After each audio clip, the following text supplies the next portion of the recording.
Assalamualaikum warahmatullahi wabarakatuh. Apa kabar anak-anak Umi? Semoga kita semua dalam keadaan sehat ya. Tetap semangat, tetap patuhi protokol kesehatan, eh, jaga kesehatan, makan yang teratur, dan ibadahnya juga ditingkatkan ya.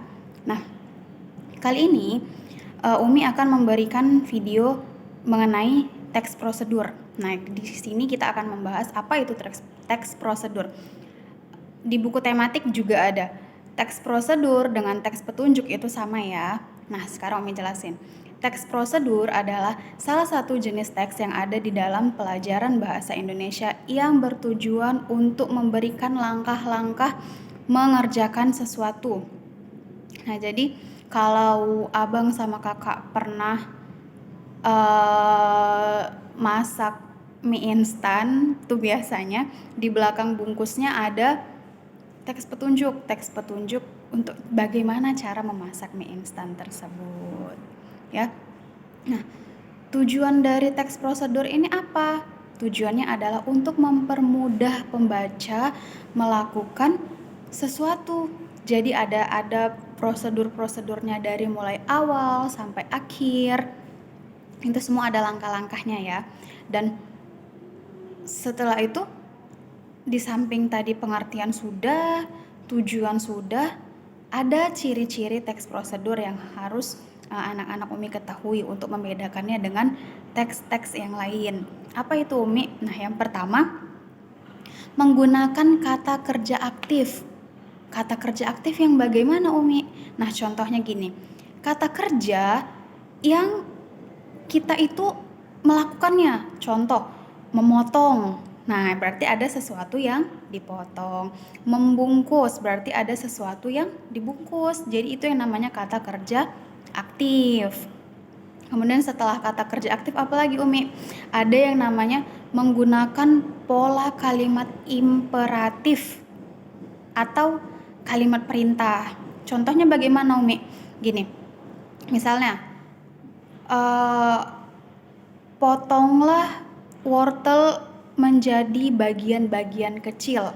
Potonglah, aduklah, itu kalimat perintah kan? Memerintahkan orang untuk melakukan apa yang kita suruh. Itu dia kalimat perintah. Buanglah, potonglah, siramlah, itu dia contoh dari kalimat perintah. Kemudian yang ketiga apa Umi? Yang ketiga adalah menggunakan kata keterangan. Berarti di teks petunjuk itu ada kata-kata keterangan. Misal, ini tentang balsem misalnya. Balsem, salah satu merek balsem, oke kita sebut balsem hot in cream misalnya. Di teks, di label itu, di krimnya itu ada tulisan misalnya gini, hindari dari jangkauan anak-anak. Nah, berarti apa? Anak-anak dilarang untuk mendekati itu. Karena apa? Bisa jadi nanti ketika dia dekati, dia buka, kemudian dioleskan, kulitnya tidak tahan, iritasi. Nah, itu dia keterangan ya. Harus ada keterangan yang spesifik mengenai, yang jelas mengenai si barang yang ada teks petunjuknya tadi. Paham? Oke, semoga paham ya. Kemudian kita lanjut. Ada yang namanya terdapat kalimat larangan atau saran. Sarannya apa Sumi? Misalnya kita mau buat gulai ikan. Kita buat nih cara langkah-langkah pertamanya, cuci ikannya dulu, kemudian blender bumbu-bumbu halusnya. Baru nanti ada gini kita buat. Jangan masukkan garam terlalu banyak. Nah, itu kan saran kan? Saran artinya apa? Ketika orang yang tidak menyukai garam, jangan kasih garam banyak-banyak.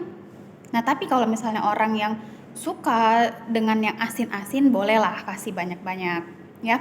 Itu namanya kalimat larangan atau saran. Kemudian yang terakhir, menggunakan konjungsi.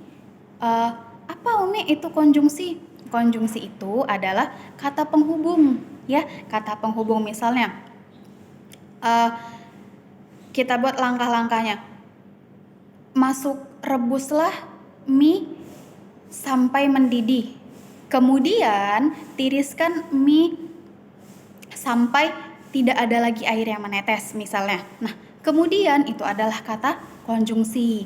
Kemudian, dan, maka, daripada itu adalah contoh dari konjungsi atau kata penghubung untuk melanjutkan antara kalimat yang satu dengan kalimat yang lainnya. Nah, itu tadi adalah materi tentang teks prosedur. Nah, Umi ulangi lagi ya. Ada beberapa hal yang perlu dicatat, yaitu apa? Pengertian teks prosedur. Teks prosedur adalah salah satu jenis teks dalam bahasa Indonesia yang berisi tentang suatu cara untuk melakukan suatu hal, ya.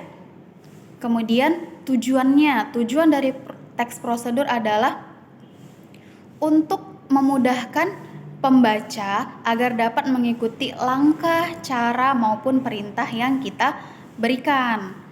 Nah, pada umumnya teks petunjuk itu adalah berisi terdapat kalimat perintah yang bertujuan untuk mengajak orang melakukan sesuatu yang kita mau, ya. Kemudian ada beberapa ciri-ciri dari teks prosedur atau teks petunjuk. Yang pertama, menggunakan kata kerja aktif. Contohnya apa? Memotong, membuka, memasang, memasak, mengaduk, itu contoh dari kata kerja aktif. Nah, yang kedua, menggunakan pola kalimat imperatif atau kalimat perintah. Yang ketiga, menggunakan kata keterangan.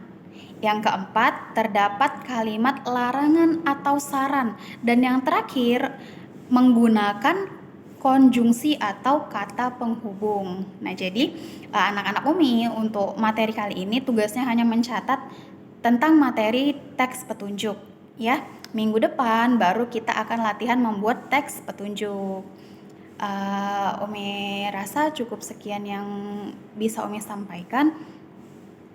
Tugas anak Umi di rumah adalah mencatat, kemudian memahami apa itu teks prosedur, bagaimana langkah-langkahnya, tujuannya apa, ya, agar minggu depan kita bisa praktek. Cukup sekian yang bisa Umi sampaikan. Tetap patuhi protokol kesehatan dan murojaah Al-Baqarahnya juga harus tetap ditingkatkan. Sholatnya juga jangan tinggal, dan tetap jaga kesehatan, makan teratur, minum yang cukup, dan istirahat yang cukup, ya. Sampai ketemu lagi anak-anak Umi. Assalamualaikum warahmatullahi wabarakatuh.